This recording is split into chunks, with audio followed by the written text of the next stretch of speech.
Hello friends, welcome to colour mic. அனைவருக்கும் வணக்கம். இது காலர் மைக் சேனல்ல பாக்குற நீங்க சப்ஸ்கிரைப் பண்ணிட்டு சேனல்ல பாருங்க. இப்ப தண்ணீர் மாநாடு, மலைகள் மாநாடு, மாடுகள் மாநாடு, காடுகள் மாநாடு சொல்லுங்க. என்ன இதெல்லாம் வந்து என்ன சொல்றது? இப்ப நம்ம எதுக்காக அந்த டாபிக் எடுத்து பேசுறோம்னா, இவரும் ஒரு அரசியல்வாதி தான். ஆமா, திமுக பத்தி பேசுறாங்க, டிவிக்கு பத்தி பேசுறாங்க, ஏடிஎம்கே கூட பத்தி வேணா ஏடிஎம் டவுன் ஆயிடுச்சு, ஏடிஎம்கே பத்தி கூட பேசுறாங்க. டவுன் ஆயிடுச்சு. இப்போ கொஞ்சம் எடப்பாடி பேசி பீக்ல கொண்டு வந்துட்டு இருக்காரு, அது வேற விஷயம். ஆனா நாம் தமிழர் கட்சின்றது ஏற்கனவே 15 வருஷமா அந்த இதுல நிக்குது, அரசியல் நிக்குது. இப்போ வந்து டிவிக்கு வந்து தூக்கி சாப்பிட்டு போயிட்டு இருக்கு. ஆமா, அப்படியே அவங்க நினைச்சிட்டு இருக்காங்க. ஆமா, அது வேற விஷயம். ஒரு மனுஷன் என்னன்னா அங்க போட்டுட்டு இது கட்டுறான், என்ன கத்துறான்னு கேட்டீங்கன்னா, ஆட்டுக்கு ஒரு மாநாடு, ஆடு மாடுகளுக்கு சேர்த்து ஒரு மாநாடு, காடுகளுக்கு மாநாடு, அப்புறமேட்டு என்னது நீர்களுக்கு மாநாடு, மலைகளுக்கு மாநாடு சொல்லிட்டு இவர் வித்தியாசமான முறையில இயற்கை சார்ந்த இயற்கையோட ஒன்றிதான் மனிதர்கள் வாழ்ந்துட்டு இருக்காங்க. அது உண்மையா பொய்யா? நல்லா யோசிச்சு பாருங்க. அங்கன்னா ஒரு கூட்டம் வந்து கூட்டத்தை கூட்டி மக்களை ஆடு மாடுதான் நினைக்குது. ஆமா, இங்க ஒருதான் ஆடு மாடை வச்சு மாடை போடுற, ஒரிஜினல் ஆடு மாடை வச்சு மாடை போடுறான், மனுஷனை மாடு நினைக்கிறான், இது மாடையும் மனுஷனா நினைக்கிறான். இங்க ஒருத்த கூட்டம். நம்மளுக்கு சீமான் மேல 1000 விமர்சனங்கள் இருக்கலாம், எங்களுக்கு இருக்குதாங்க. ஆனா அவரும் அரசியல் கட்சி தலைவர். அவர் எடுத்து வைக்கிற பிரச்சனைகளும் சரி, அவர் எடுத்து வைக்கிற கோட்பாடு சொல்லி பயங்கரமா இருக்கு. அதை வந்து என்னன்னா ஒரு சில பேர் கிண்டல் பண்றாங்க. அது சரி, நீங்க கிண்டல் பண்ண ஒரு திட்டத்தையோ ஒரு செயலை கிண்டல் பண்ணலாம், ஆனா அவருக்கு சித்தாந்தத்தை கிண்டல் பண்ண முடியாது. நீங்க அதுங்க தனிப்பட்ட முறையில் அவர் சொல்ற கரெக்ட் தான். தனிப்பட்ட முறையில் 1000 விமர்சனங்கள் வைக்கலாங்க. ஆனா அவரு போற அந்த கோர் கான்செப்ட் கரெக்ட் தானே. உண்மை இந்த இயற்கையோட ஒன்றுதான் வாழ்ந்துட்டோம். இயற்கையோட தண்ணி இல்லைன்னா வாழ முடியாது. நீர் வந்து அது மாதிரி வந்து மலைகள் எல்லாம் மழை வராது, அதே மாதிரி காடுகள் எல்லாம் மழையே வராது. இந்த மாதிரி நிறைய விஷயங்கள் இருக்குன்ற போது ஆக்சிஜன் கிடைக்குது காடுகள்ல தான். அப்போ இவ்வளவு விஷயம் இருக்கும்போது அதை சார்ந்து யாரும் பேச மாட்டேன், அந்த அழிவுக்கு தான் நோக்கி போயிட்டு இருக்காங்க. நீங்க பாருங்க, சரி காடுகள்லாம் அழிச்சு அங்க வந்து மண் வளங்கள் நோண்டி எடுக்கிறது, இந்த மாதிரி இயற்கை வளங்களை அழிச்சிட்டு இருக்கும் ஒரு காலகட்டத்துல மண்ணை சுரண்டி வீடு கட்டுறது, சுடுகாடு கட்டுறது, பீச்ல எல்லாம் பண்ணிட்டு இருக்காங்க. அப்ப இயற்கை வளங்களை அழிச்சிட்டு இருக்காங்க. அப்ப இயற்கை பாதுகாக்கப்படணும். இதை வந்து ஒரு அரசியல்வாதி பேசுறாங்க அப்படின்னாக்க அவங்களுக்கான சப்போர்ட்டை கூட, அது அவங்க ஜெயிக்கிறாங்க தோக்குறாங்க, அவருக்கே தோப்போன்ற நம்பிக்கை இருக்கும், ஜெயிக்கிறோம் நம்பி எல்லாருக்குமே இருக்கும். ஆனா அவருமே டவுன் பண்ற மாதிரி தான் டிவிக்கு ஒரு கான்செப்ட் வச்சிட்டு இருக்காங்க. அதுக்கு தகுந்த மாதிரி மக்கள் அதை கண்டுக்கிறதே இல்லை. இவர் வந்து இப்ப சீமான் வந்து இந்த இந்த இந்த 2 வருஷத்துல மலைகள் மாநாடு, ஆடு மாடுகள் மாநாடு, மலைகள் மாடு, தண்ணீர் மாடு, இந்த மாதிரி 4 மாநாடு போட்டிருக்காரு. அவர் 4 5 3 மாநாடு போட்டிருக்காரு. எதுக்கு? கூட்டத்தை கூட்டுறதுக்கு ஒரு மாநாடு போடல. இந்த விஷயங்கள் அழிஞ்சு கொண்டு இருக்கிறது, இதை காப்பாற்றணும் அப்படிங்கிறது மாநாடு போடுறாரு. இதுல நமக்கு மலைகள் மாநாடு போட்டார்ல, ஆமா, மலைகள் காடுகள் மாநாடு போட்டாரு. அப்போ வந்து இந்த டிவிக்கு 40 பேரை வந்து பலி கொடுத்தது. ஆமா. ஸோ அப்ப இங்க வந்து என்னன்னா, இப்ப இந்த சோசியல் மீடியா என்ன பண்ணுதுன்னா, இவனை யாரு டிவிக்கு வந்து பெரிய பூதாகரமா காட்டுது. உண்மையா ஒருத்தன் நாய் மாதிரி கத்துக்கிட்டு அவனை மதிக்க கூட மாட்டேங்குது. சோசியல் மீடியா கூட மெயின் ஸ்ட்ரீம் மீடியாஸ் எல்லாம் அந்த விளம்பரம் நம்பிதான் ஓடிட்டு இருக்கு. ஆமா, அதுதான் அவங்க கூட்டம் கூடுதா உங்களை பாக்குறாங்களா? ஏங்க நீங்க ஒரே விஷயத்த நீங்க வந்து பாக்குறாம ஒரே விஷயத்த நீங்க காட்டீங்கன்னா மக்கள் எல்லாம் உட்காந்து பார்ப்பாங்க. ஆனா மெயின் ஸ்ட்ரீம் மீடியால எதையுமே இந்த சீமான் அவர்கள் இருக்காருங்களா, அவரோட பாத்தீங்கன்னா வீடியோஸோ இது பெருசா காட்டல. நீங்க பாத்தீங்கன்னா பெட்டி செய்தியா வருது. ஒரு 2-3 வருஷத்துக்கு முன்னாடி பாத்தீங்கன்னா அந்த லேடிஸ் மேட்டர் வந்தல, அத வந்து பூகாமா வெடிச்சது. மீடியாக்களுக்கு ஒரு கான்ட்ரோவர்சி தீனி வேணும். எனக்கு பார்த்த கான்ட்ரோவர்சியா பார்த்தா பாக்குறாங்களா, பரபரப்பா விஜய் கட்டினா எனக்கு பாக்குறான்ப்பா, நியூஸ் போதுப்பா, அதனால அங்க போறேன்ப்பா அப்படின்னா தற்கொலை பின்னாடி போறீங்க. கூட்டம் வரும்னா உங்களுக்கு ரைட்டு, கூட்டம் வரும்னா. ஆனா உண்மையா வந்து கத்திட்டு இருக்கானே அவன் நீங்க ஒரு மதிக்கிற டிஃபரெண்ட். அதாவதுங்க, அப்ப அவர் மேல விமர்சனம் வைப்பாங்க. அவருக்கு எங்கிருந்து பணம் வருது, அவர் எங்கிருந்து ஒரு வந்து காசு போடுறாங்களா, ஏங்க அவர்தான் தனிப்பட்ட மாதிரி என்ன வேணாலும் இருக்கட்டுங்க. கான்செப்ட் அது கரெக்ட் இருக்குல்ல, அதை மெயின் ஸ்ட்ரீமா கவர் பண்ண போட்டு சீமான் ஒருத்தர் வந்து பாத்தீங்கன்னா அதை போட்டு பேசிட்டு இருக்காரு.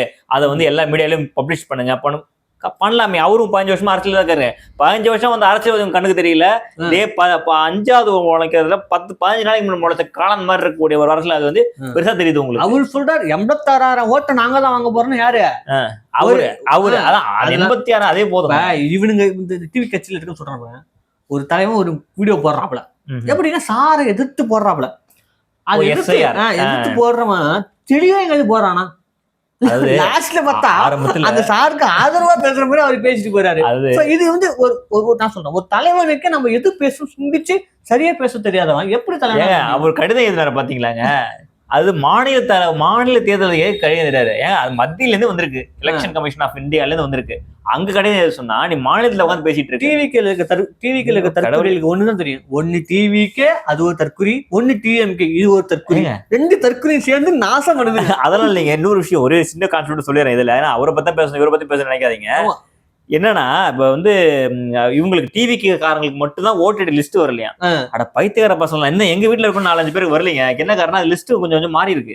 ஏங்க இந்த எஸ்ஐஆரே இப்ப தேவைன்னு சொல்லிட்டு இருக்கோம் இப்ப நம்ம. ஆனா இந்த லிஸ்ட் நிறைய பேர் வர மாட்டேங்குது, விட்டு போயிட்டு இருக்கு, நிறைய பேர் வரல. ஆனா இவங்க எப்படி தோக்கனா திமுக சதி பண்ணி எதுல கொண்டு திமுக நினைக்கிறாங்க நமக்கு. எல்லாம் இன்னைக்கு சாப்பாடு இல்லையா திமுக, இன்னைக்கு மூச்சு வரலையா இன்னைக்கு திமுக, இன்னைக்கு வயிற்று வலிக்கிற மாதிரி திமுக. அது 70 வருஷம் கட்சி, ஒன்னால ஒண்ணும் புரிய முடியாது.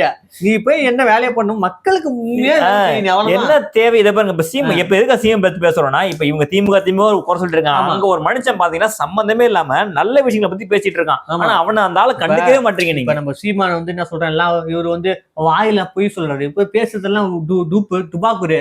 இப்ப ரீசெண்டா நடந்த தண்ணீர் மண்டல பாத்தீங்களா, அவன் பேசுறது சரியா வராது, பொய் சொல்றானா. வீடியோவா காணலே காட்டுறாரு. என்ன பண்ண முடியும்? இதுக்கு மேல என்ன பேசணும்? விஜய் பேசுவாரா? மண்ணுக்காக மக்களுக்காக பேசினாரா விஜய் கட்சி? தான் சுயநலத்துக்காக சிஎம் சார் என்னென்னாவது பண்ணுங்க, ஆனா எங்க ரசிகர்களை தொண்டர்களை விட்டுருங்க. இப்படி பேசுற ஒரு தலைவனா, இறங்கி மக்களுக்காக போராடுற தலைவனா? அதான் இப்ப ஏங்க சீமான் ஏதாச்சும் ஒரு வீட்டுல பிரச்சனை பறந்துட்டு வந்துருமா? ஏதாவது உங்க வீட்டுல உங்க அக்காவுக்கு பிரச்சனை பறந்து வந்துருமா? 40 பேர் செத்தாலும் நீங்க பறந்துட்டு வந்துருங்க. துப்புரவு வேலை இல்லையா? அப்ப நீங்களும் பறந்துட்டு வந்துருங்க. நீங்களும் பறந்துட்டு வந்துருங்கப்பா. எல்லாரும் அவரை பார்க்க வந்தாங்க, அவ்வளவுதான் விஷயம். இவர் ஒரு அரசியல்வாதியா? அவர் தாங்க. பத்தாவதுக்கு 2 நாளைக்கு முன்னாடி வந்து மீடியா சேனல் அவர்தான் அரசியல்வாதி. சாரை எடுத்து போராட்டம் நடக்குது. எது டிவிக்கு சார்பில் நடத்தினாங்க. நாங்க இப்படித்தான் பேசுவோம். என்ன தளபதியை பத்தி தெரியாதா? என்ன உண்மையிலே சொல்றேன், நீங்க பேசுறதுதான் உங்க மேலே நாகரிகம் எல்லாம் ஓகேதான்.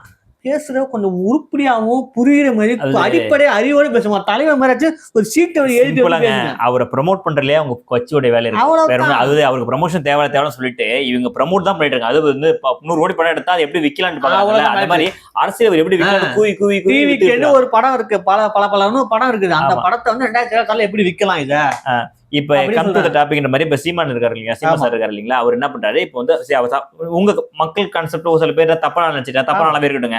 அவர் பேச தண்ணி அழிவு இருக்கா இல்லையா, பாதிக்கப்படுதா இல்லையா, அது மலைகளை வெட்டுறாங்க உடைக்கிறாங்களா இல்லையா, கண் கூட பாக்குறீங்களா இல்லையா, அதே மாதிரி காடுகளை அழிக்கிறாங்களா இல்லையா. கர்நாடகால இருக்கு ஒரு கடவுளுக்கு இங்க இருந்து வெட்டி எடுத்து போற மலையில தான் கர்நாடகால கடவுள் கும்பிடுமா? அவங்க ஊர்ல மலைகளே இல்லையா? அதுல பேசினா ஒரு கான்ட்ரவர்சி பேசுவாங்க. இல்ல நம்ம எதுக்காக சொல்ல வரனா, ஒரு தப்பான மனிதனா நீங்க நினைச்சுக்கிற ஒரு ஆளு பக்கத்து சைடு கேரளாக்காரன் அவங்க ஊர்ல கொட்ட குப்பை இல்லையா, இங்க வந்தா கொட்டுமா? இதை ஆள் கேள்வி கேட்கறாரு. அது மக்கள் சம்பந்தமா விஷயம் ஒரு மனுஷன் கேட்கறாரு. எங்க பதில் சொல்றீங்களா? அதுக்கு திமுக பேசுறாரு. அதுதாங்க மக்கள் சார்ந்த ஒரு விஷயங்களை எதிர்த்து ஒருத்தன் கேள்வி கேட்கறாரு. ஆனா அவரை வந்து மெயின் ஸ்ட்ரீம் யாரும் கண்டுக்கிறதே இல்ல.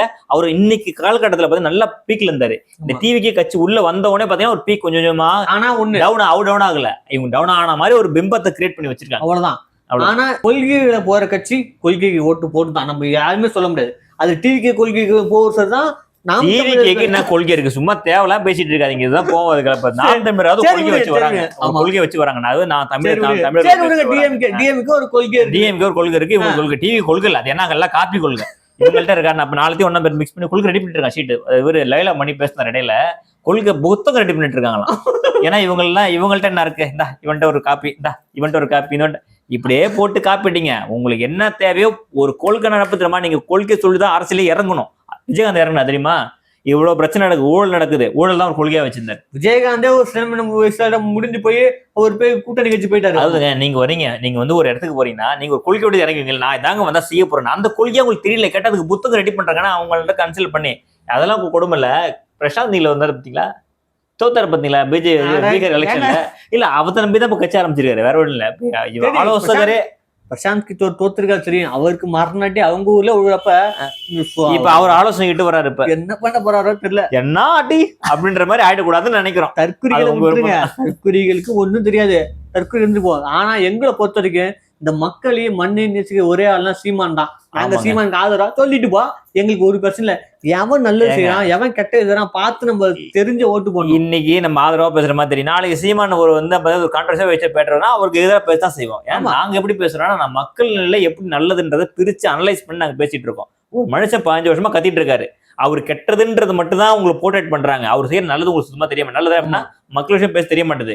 இங்க ஒருத்தன் நல்லதை பத்தி பேசவே மாட்டேங்கிறான், ஆனா அவனை தள்ள தூக்கி வச்சு இவர் வந்தா செய்வாரு. ஏங்க ஒரு வாய்ப்பு ஃபர்ஸ்ட் இவரு கொடுத்து பாத்தீங்கன்னா 15 வருஷமா நிக்கிற ஒருத்தன் வாய்ப்பு கொடுக்க மாட்டீங்க, திடீர்னு வந்தவனுக்கு ஒரு வாய்ப்பு. அதுக்காக நாங்க ஒரு ஓட்டு நினைக்காதீங்க. ஒரு எக்ஸாம்பிள் சொல்றேன், அது சொல்லு. இது அதான் இது புதுசா வரவங்களும் ஒரு வாய்ப்பு கொடுத்து பாருலாம். டிவிக்கு ஃபேன் சொல்றாங்க, ஏன் புதுசா ஒரு வாய்ப்பு கொடுக்க முடியும்? ஏன்டா எத்தனை பேர் புதுசா நினைக்கிறாங்க, இப்ப வாய்ப்பு கொடுக்க வேண்டியதானே? சுழற்சி எத்தனை பேர் நினைக்கிறாங்க, வாய்ப்பு கொடுக்க வேண்டியதானே? அதெல்லாம் கொடுக்க மாட்டானு. சினிமா அரசியல் வேண்டாங்க. அதுவும் இல்லாம இவரு வந்து சினிமால ஒரு ஆபத்தா அரசியல் பண்றாருன்றது எல்லாருக்குமே தெரியுது. அரசியல் அதே மாதிரி சீமான் சொல்லுவாரு, சினிமால இருந்து வந்து யாருமே அரசியல் பண்ணான்னு சொல்லு. அப்படிலாம் கிடையாது. சினிமால இருந்து யார் வேணா வரலாம். சினிமாவும் ஒரு அழகான ஒரு அது ஒரு உண்மையான ஒரு தொழில் தான். அதான் ஒரு தொழில். அதுல வரலாம்.